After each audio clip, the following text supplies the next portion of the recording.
یکم روشا پخش مالپر راست میدیا دا پیزک هات سر نویسنگا ما و نویسنگا ما دای خست و شلی ما را وستند امن ورید ویژن کما اف گرتنا یانجی اف دای خستنا نویسنگا ما یاب نه آسایه چون که ما فرمی ما مولات فرمی هیا اوجی مولات ما فرمیه کوش لی سندیکا روزنامه وانان و ما بدس بیاینه و هر اصاب بریارا دادگاه دو که کل دادگاه دو که جی رگ دای ما کتاب دادگاه دو که جی هیا بله مقابنی و رکنه ها تدان ام کار خود دست بکن کمل بر بو و کو راست میدیا ببینه دنگ و رنگ بهدینان آریشا و گلا و گازنده خلکی بگهینین نکو ببینه بشک جا آلوزیت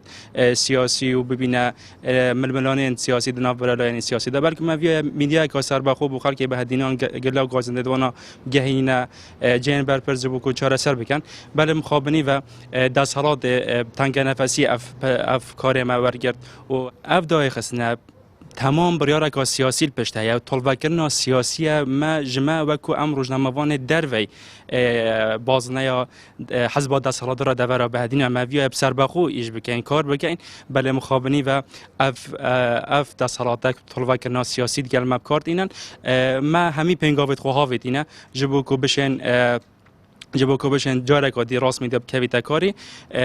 ما همو پیوندیت خود کنسولخانه امریکا کنسولخانه دی‌ان هرم ما آگه دار کرینه مدگل پارزگاه آخفت بله مخابنی و اداره پارزگاه جی هیچ حلویستک نبویه سنتیکا روزنامه وانان یا پی آگه دار او جهاتی نسرخت بله مخابنی و تانها بریار نهات یدان به تفکر